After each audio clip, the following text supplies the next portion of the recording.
The Lakers season isn't even over yet, and the press is already looking for scapegoats. The Dodgers are about to introduce their 7th rookie to the world, and who on the Rams will actually get to the quarterback? Asking for a friend. Good morning, I'm James. This is your daily dose of sports and snark for the greatest sports city in the world, Los Angeles. This is the faithful Angelenos morning report. It's May 22nd, 2023. I'm back at home, got home. My wife looked absolutely enchanting. I was too tired to do anything about it. Sucks for me, right? But whatever, we're back. It's Monday morning, and let's talk LA sports. If you like being in the know about LA sports, clickety-clack the like button. Clickety-clack the subscribe button. There's a notification bell. Hit that. It'll let you know when we drop new content. Sharing is caring. Let people know we exist. And yeah, comment. I look forward to hearing from you guys.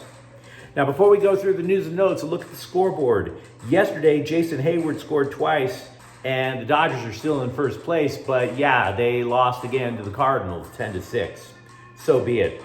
Meanwhile, today, Denver is playing the Lakers tonight. It is Game 4 out at Crypto.com Arena, with the Nuggets looking for a sweep that would get them to the NBA Finals. We're going to talk more about that game in just a minute. The Dodgers are in Atlanta. The game's at 4:20. I know, 4:20. Gavin Stone makes his second Major League start, and you might want to take advantage of 4:20 because he has an ERA of 9.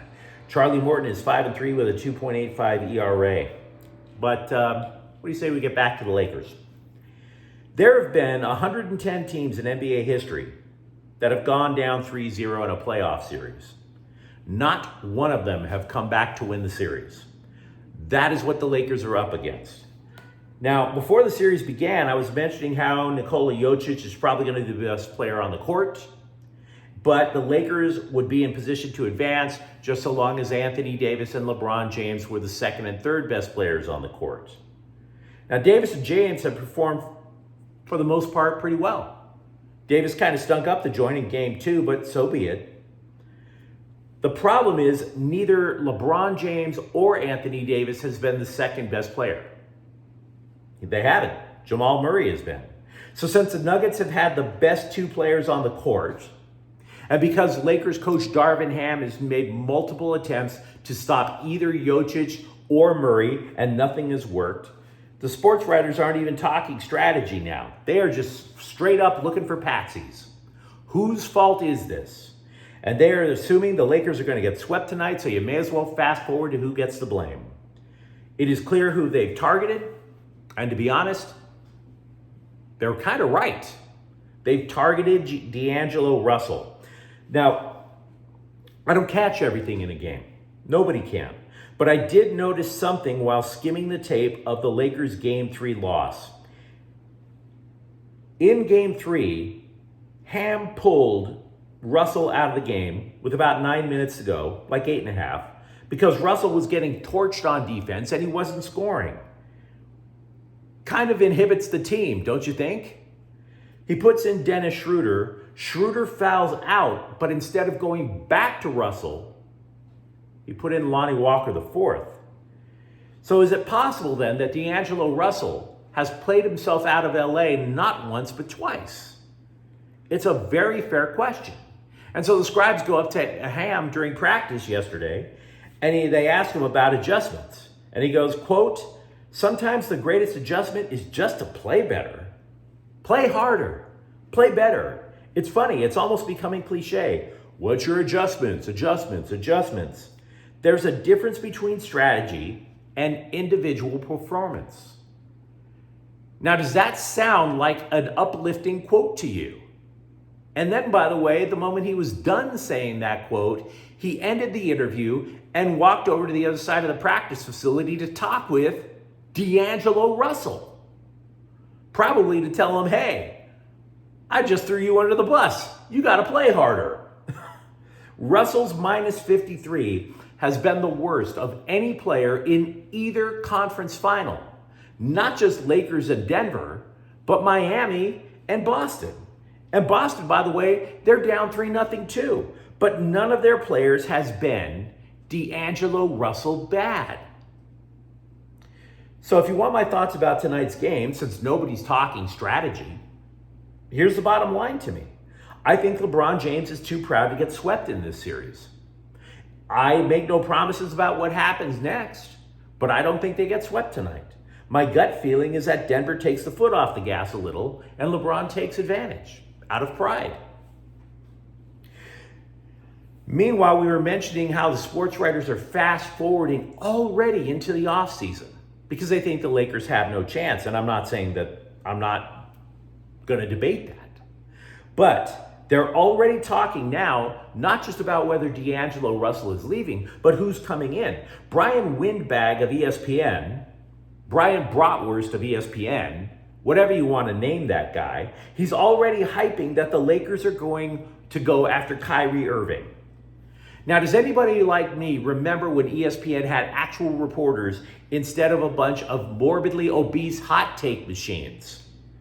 And by the way, is it really a hot take to say that Kyrie Irving and the Lakers are going to go after each other? Because we've been hearing this for years. Is it really a hot take? Is it even a lukewarm take?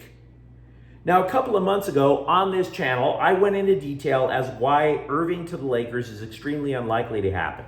So I don't want to break down everything all over again. But just to make it simple, the Lakers would have to let everybody go who is not named LeBron James, Anthony Davis, or Max Christie.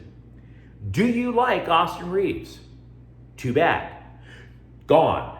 Do you like Rui Hachimura? Do you like Jared Vanderbilt? Gone. Gone.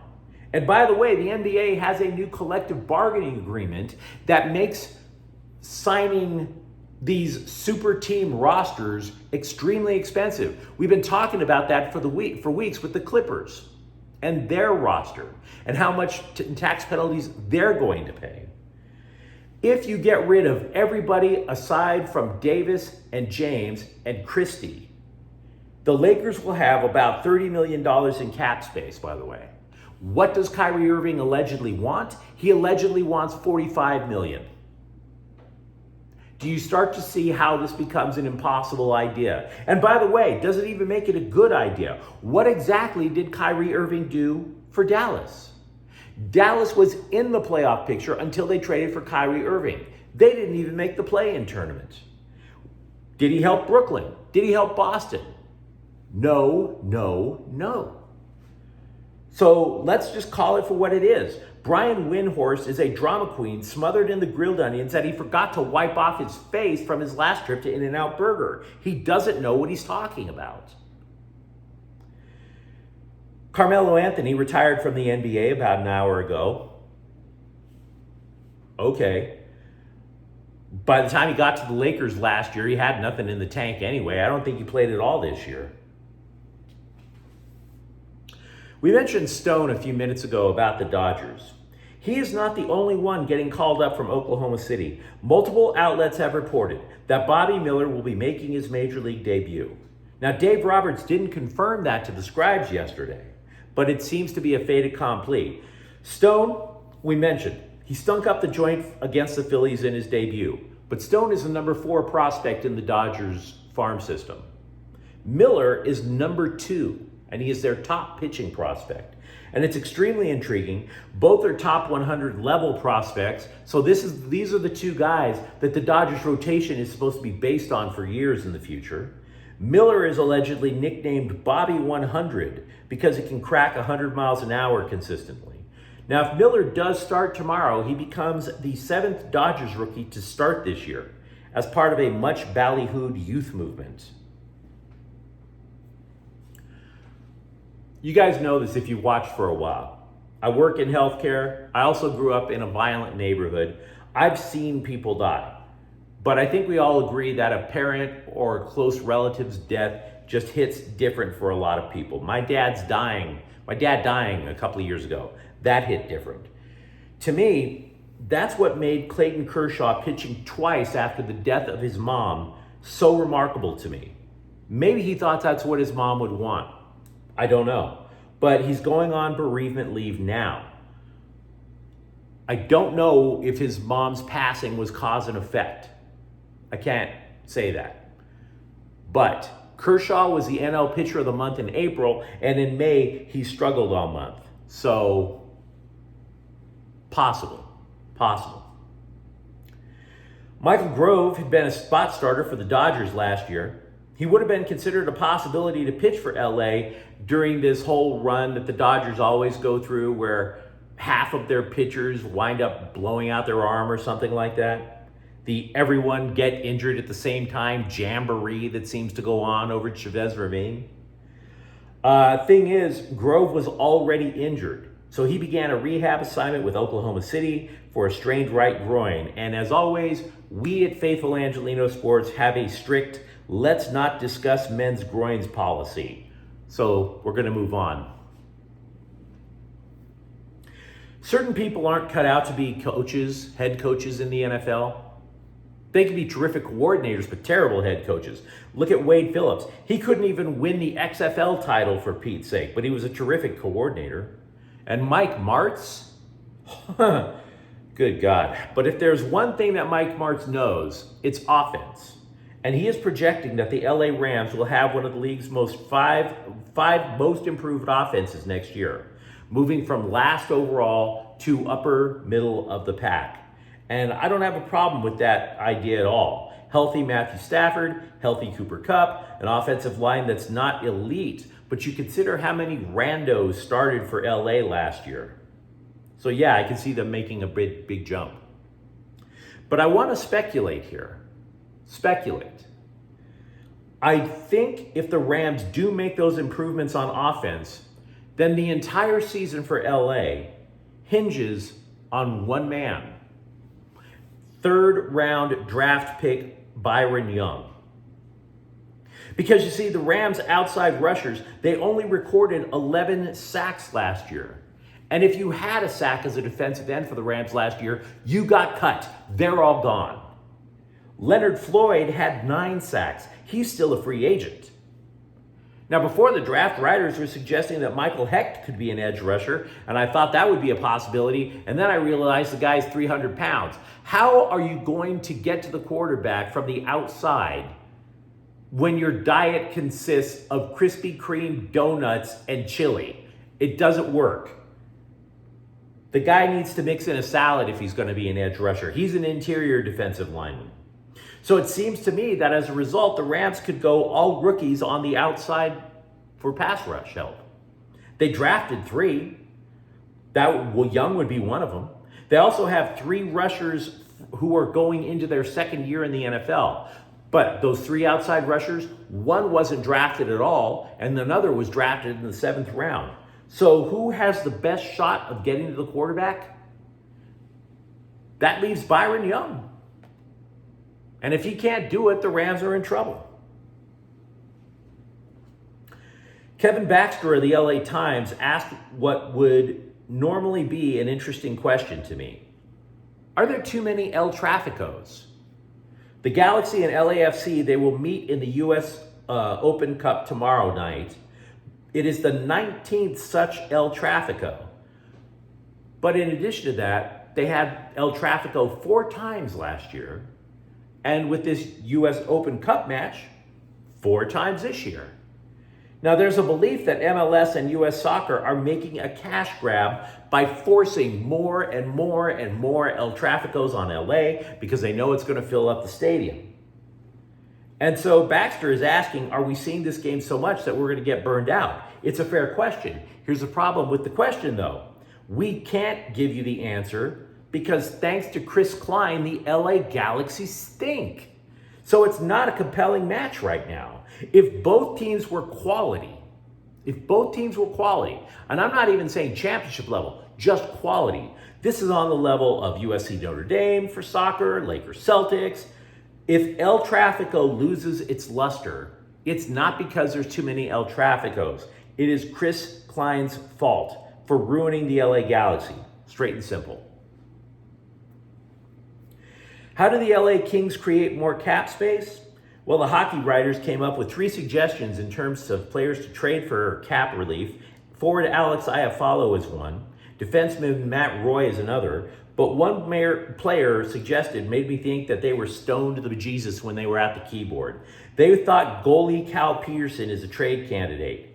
He was the one-time goalie of the future and can't stop a single thing. The man is a straight-up sieve. The theory, though, that they're offering is that there are two teams that have massive amounts of cap space and would love to give another goalie another chance at making the NHL. Arizona and Chicago. What if the Kings offered draft picks in addition to Peterson? Something to help those two teams with their rebuilds. Now, to be honest, I'm extremely skeptical about it, but there is that idea. The Chargers will hold phase 3 of OTAs. That's off-season training activities starting this week. OTAs are like 4 weeks of practices where there's no contact, there's no pads being worn. But here is something unusual. During the off-season, you always hear about position battles. Who's going to be the quarterback? Who's going to be the starting inside linebacker, whatever. The Chargers have an unusual position battle. It's at kicker. Yeah. Dustin Hopkins versus Cameron Dicker. And it's not like the loser loses a starting gig. That poor bastard is unemployed. Hopkins and Decker are great. Hopkins nailed 9 of 10 field goal attempts before a hamstring injury ended his year. Then Decker comes in and he nails 19 of 20 field goal attempts. So it's an interesting problem for the Chargers to have. The Bruins over at UCLA have added to their recruiting class for 2024. Offensive tackle Marquise Thorpe-Taylor is a 3-star recruit out of Washington. He's 6'6", 315 pounds. He also played left tackle in high school. So left tackle, protecting the quarterback, which is kind of important. He is the 50th ranked tackle in the country for his class. He also played some defensive line, but let's be real, he's not going both ways over with UCLA. But let me know what you think about the comments thread. Has D'Angelo Russell stunk up the joint so bad he is out? What about the Dodgers youth movement, particularly at pitching? And if you enjoy talking LA sports, don't forget to subscribe to Faithful Angelenos. We're talking that stuff every single day here. Thank you for watching. I'm James. We'll be back tomorrow. Faithful Angelenos is a Kian Corte El Queso production. Take care.